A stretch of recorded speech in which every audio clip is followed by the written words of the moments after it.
भागलपुर मायागंज अस्पताल के quarantine centre से कोरोना पॉजिटिव मरीज फरार हो गया है। बताया जा रहा है कि अस्पताल की खिड़की तोड़कर मरीज फरार हुआ। फरार मरीज शाहकुंड के दासपुर का रहने वाला है। कुछ दिन पहले ही वो दिल्ली से लौटा था। जांच के दौरान उसकी कोरोना रिपोर्ट पॉजिटिव आई। इसके बाद मरीज को मायागंज अस्पताल में भर्ती कराया गया। भागलपुर के कोरोना नोडल अधिकारी ने इसकी जानकारी देते हुए फरार कोरोना मरीज से अस्पताल वापस लौटने की अपील की। इसके साथ ही नोडल अधिकारी ने ये भी कहा कि कोरोना मरीज के बाहर रहने से वो कई और लोगों को संक्रमित कर देगा। जी, हमें भी जानकारी मिली है, जो हमने भी देखा है ऑन रिकॉर्ड्स। एक पेशेंट है जो पहले उसने दरवाज़ा तोड़ने की कोशिश की, जब ताला नहीं टूटा उससे तो उसने खिड़की का ग्रिल उखाड़ दिया और वो पहले मंजिले से कूद के नीचे चला गया। और ग्राउंड फ्लोर की बात भी नहीं है, ऊपर के फ्लोर की बात है। अजीब है कि क्यों भागा, मेरी समझ में नहीं आता है। नाम मैं नहीं बताना चाहूँगा और हम लोगों ने पुलिस को इन्फॉर्मेशन सुबह कर दिया है। ये मरीज़ शाहकुंड का है, दासपुर गांव है शाहकुंड का, और यहाँ पर सेंटर से आया था, जो सेंटर से चल रहे थे उनसे आया है। ये भी मजदूर है, बाहर से आया हुआ है। सिविल अस्पताल बादशाह खान की कोविड-19 ओपीडी में दुर्लभ प्रजाति का सांप निकलने से लोगों में हड़कंप मच गया। तस्वीरें फरीदाबाद के सबसे बड़े सिविल अस्पताल बादशाह खान की है। इन तस्वीरों में आपको एक सांप दिखाई दे रहा होगा। ये विलुप्त होता दुर्लभ प्रजाति का 2 मुँहा सांप है, जो सिविल अस्पताल में अलग से बनाई गई कोविड-19 ओपीडी में दिखाई दिया, जिसके बाद यहाँ लोगों में अफरा तफरी मच गई। बता दें कि इस ओपीडी को सैनिटाइज करने आए कर्मचारी ने सांप को सबसे पहले देखा। जब इसकी सूचना वाइल्ड लाइफ अधिकारियों को देने की कोशिश की गई तो किसी ने भी फोन नहीं उठाई। बार बार फोन करने के बाद भी वाइल्ड लाइफ अधिकारियों ने घंटों तक फोन नहीं उठाया, जिसके बाद मीडिया ने इन अधिकारियों को फोन किया। के बाद वाइल्ड लाइफ अधिकारी मौके पर पहुंचे, लेकिन तब तक विलुप्त होता दुर्लभ प्रजाति का सांप वहां से नदारद मिला। मैं तो सैनिटाइज कर रहा था जी, एक साल मेरे पैरों में आई, मैंने समझा कि सांप है, मैंने सांप समझा एक साथ। हाँ, मैंने जोर से बोले सांप जी, इन्होंने आपको आवाज लगाई थी। तो कौन सा सांप बोलते हैं इसको? दुबई बोलते हैं गाँव में। दुबई बोलते हैं इसको? हाँ जी। हरियाणा में रेवाड़ी जिला प्रशासन और नगर परिषद की लापरवाही सामने आई है। दरअसल नारनौल रोड स्थित लक्ष्मी नगर में दिन में भी स्ट्रीट लाइट झमाझम रोशनी बिखेर रही है। यहाँ शाम 4 बजे ही स्ट्रीट लाइटें जला दी जाती हैं और दूसरे दिन सुबह तक चालू रहती हैं। यह अकेले लक्ष्मी नगर में ही नहीं, बल्कि कई जगहों पर दिन में लाइटें जलने और स्ट्रीट लाइटें खराब होने की शिकायतें आती रहती हैं। इससे सरकार को हजारों रुपए के राजस्व का घाटा हो रहा है। वहीं इस पूरे मामले में अधिकारियों ने कहा कि लॉकडाउन की वजह से मामला संज्ञान में नहीं था। मीडिया के द्वारा उन्हें इस बात की जानकारी मिली है। सवाल यहाँ ये है कि रात में जलने वाली स्ट्रीट लाइटें अगर दिन में भी उजाला कर रही है तो इसकी जिम्मेदारी किसकी है? मैं तो ये कहूँगा कि ये प्रशासन की जागरूकता की कमी है और इससे राजकोषीय घाटा हो रहा है।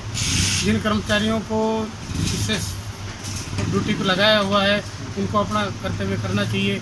दिन में लाइट जलने का कोई तात्पर्य नहीं है, इससे नुकसान ही होगा। मैं दरअसल फ़िलहाल वहाँ रहता हूँ, तो मैंने देखा कि नारनौल रोड के ऊपर लाइट लगभग 3 महीने से लाइटें लगी हैं। स्ट्रीट की जो रोड के ऊपर लाइटें लगी हुई, वो लाइटें रोज़ 4:30 बजे शाम को जल जाती हैं, धूप होती है उस समय, जबकि मतलब ये 7 बजे दिन छिपता है। लाइट की ज़रूरत जब होती है, लेकिन वो 3.5 घंटे लगभग 3 घंटे के लगभग वो बेकार जलती रहती हैं और ये रोज़ का नियम है। मैंने इस विषय में कई बार फेसबुक पे डाल दिया, सोशल मीडिया पे सब अधिकारियों को लिख दिया, डीसी को और मुख्यमंत्री को भी लिख दिया, पार्षद को, सबको मैंने कह लिया, लेकिन उसमें कोई सुधार नहीं है। सही 4:30 बजे डेली का नियम है। ये लाइटें किसके अंडर हैं तो उसकी कार्रवाई की जाए, क्योंकि सरकार का बहुत इसमें लॉस हो रहा है। पंजाब स्टेट टैक्सी संचालकों की ओर से आजाद टैक्सी यूनियन के नेतृत्व में राज्य सरकार के खिलाफ रोष प्रकट करते हुए लुधियाना के गिल रोड स्थित दाना मंडी में प्रदर्शन किया गया, जो अपनी गाड़ियों के साथ पहुंचकर पंजाब सरकार से गाड़ियों पर टैक्स माफी, बीमा कवर, बिना ब्याज के बढ़ाने सहित अन्य मांगों को पूरा करने की अपील की और ऐसा न करने पर उन्होंने ट्रांसपोर्ट मंत्री का घेराव करने और मुख्यमंत्री के घर के बाहर अपनी गाड़ियां खड़ी करने की बात कही। ਪ੍ਰਦਰਸ਼ਨ ਇਹ ਆ ਜੀ, ਦੇਖੋ ਇਹ ਅੱਜ ਨਹੀਂ ਹੋ ਰਿਹਾ, ਇਹ ਘੱਟੋ ਘੱਟ 15 ਦਿਨ ਹੋ ਗਏ। ਸਾਡੇ ਮਸਲੇ ਨਹੀਂ ਸੁਣੇ ਗਏ। ਸਾਨੂੰ ਕੇਂਦਰ ਸਰਕਾਰ ਕੰਨਿਓ ਤੇ ਪੰਜਾਬ ਸਰਕਾਰ ਕੰਨਿਓ ਅਣਦੇਖਿਆ ਕੀਤਾ ਗਿਆ, ਉਹਦਾ ਨਤੀਜਾ ਜੀ ਇਹ ਅੱਜ ਤੁਸੀਂ ਆਪ ਦੇਖ। आजमगढ़ के अतरौलिया थाना क्षेत्र के सरैया रत्नावे गांव में एक बुजुर्ग को सांप काटने की वजह से मौत हो गई। बताया जा रहा है कि वो अपने घर के सामने इकट्ठा रखी लकड़ियों को लेने गया था। इसी दौरान उन्हें सांप ने काट लिया। परिजनों ने आनन फानन में 108 को इसकी सूचना दी, जिसके बाद इमरजेंसी सेवा पहुंची नहीं, बल्कि काफी देर बाद ये इमरजेंसी सेवा पहुंची, जिसके बाद बुजुर्ग की हालत गंभीर हो गई। प्राथमिक उपचार के लिए उन्हें रानीपुर सामुदायिक स्वास्थ्य केंद्र में भर्ती कराया गया, जहां प्रभारी आलेंद्र कुमार ने मरीज की हालत को गंभीर देखते हुए जिला अस्पताल के लिए रेफर कर दिया। यूपी के रामपुर में चारपाई पर सो रहे युवक की गोली मारकर हत्या करने का मामला सामने आया है। बताया जा रहा है कि युवक अपने घर में सो रहा था। इसी दौरान किसी ने उस पर गोली चला दी। परिजनों की चीख पुकार सुन पड़ोसियों की मदद से युवक को अस्पताल में ले जाया गया, जहां डॉक्टरों ने युवक को मृत घोषित कर दिया। घटना की सूचना के बाद एसपी शगुन गौतम ने मौके पर पहुंचकर घटना की जानकारी ली। वहीं एसपी ने जल्द से जल्द हत्या की वजह का खुलासा करने और सख्त कार्रवाई के आदेश पुलिस को दिए। हालांकि परिजनों की तरफ से कोई तहरीर नहीं दी गई। मेरा जो ज्ञानेंद्र मेरा चचेरा भाई है, रात को किसी ने आकर मच्छरदानी के ऊपर से गोली मार दी, जो वहाँ से भागने के बाद घर में पहुँचा। घर में जाने के बाद गिर गया। फिर लोगों को पता लगा, घर वालों को, उसके पापा को पता लगा, तो उन्हें देखने को आनंद फानंद में लेकर मिला। वहाँ से उन्हें पोस्टमार्टम के लिए रामपुर रेफर कर दिया है। तहरीर के लिए भी लग गए हुए हैं सब। कोटा शहर के शिवपुरा इलाके में मकान के ऊपर काम कर रहा एक मजदूर मकान के पास से गुजर रही हाईटेंशन लाइन से झुलस गया। सूचना मिलने पर मौके पर पहुंची पुलिस ने आसपास के लोगों से पूछताछ कर घायल को अस्पताल में भर्ती करवाया। प्रत्यक्षदर्शियों के मुताबिक मजदूर मकान के ऊपर लोहे के पाइप को पकड़कर काम कर रहा था। लोहे का पाइप मकान के पास से गुजर रही हाईटेंशन लाइन से टच हो जाने की वजह से उसमें करंट आ गया और मजदूर झुलस गया। घटना तो भाई साहब जो है पाइप चले गया वो, हाँ, तो ये लैंड कट गयो, ये बड़ा गयो पूरा और गाय तेरा तो आज वही मकान वाला लेके उन्हें गाड़ी उठा। कितना जला है? क्या जला तो क्या पूरा जल गया? तो पूरा काला हो गया। अच्छा, पूरा ही? हाँ, पूरा जल गया सब। इनके यहाँ पे काम चल रहा था मकान का जी, तो यहाँ पर जो एकदम से फॉल्ट हुआ। कारीगर काम कर रहे थे अपनी बिल्डिंग वगैरह में, जो भी है अपने पाइप वगैरह चढ़ाने का। इसके द्वारा यहाँ पर एकदम से फॉल्ट हुआ, क्योंकि काम करते में हाई टेंशन जो लाइन चल रही है यहाँ से 1,32,000 kV की, उस लाइन पर पाइप लोहे का टकराया और वो व्यक्ति उससे झुलस गया। जो काम कर रहा था कारीगर, वो उससे झुलसा। उसके बाद में यहाँ पे फॉल्ट हुआ। पूरी लाइन दो मकानों की लाइनें जल गई पूरी अंदर मकानों तक। यही घटना हुई थी। उसके बाद में उसे हॉस्पिटल पहुँचाया गया और व्यक्ति जो है आधा जल गया शरीर से। अमृतसर के इस्लामाबाद थाने की पुलिस ने एक फेक आईपीएस को गिरफ्तार करने में बड़ी कामयाबी हासिल की।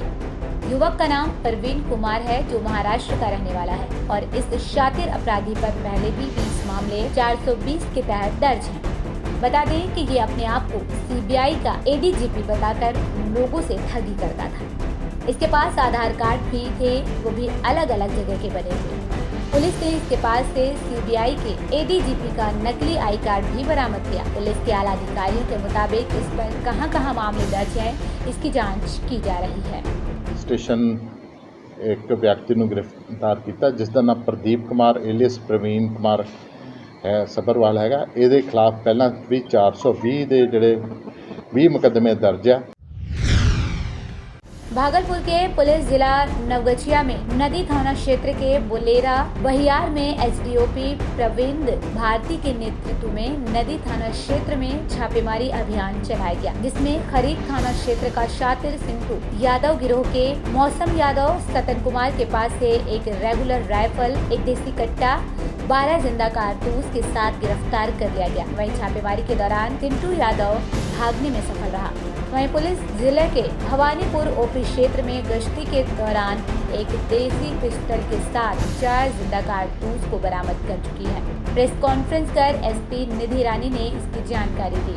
तो का एक गिरोह खरीक थाना क्षेत्र अंतर्गत में काफी एक्टिव रहता था, जिसमें पप्पू यादव की गिरफ्तारी करीबन 4-5 महीने पहले नदी थाना क्षेत्र से ही की गई थी।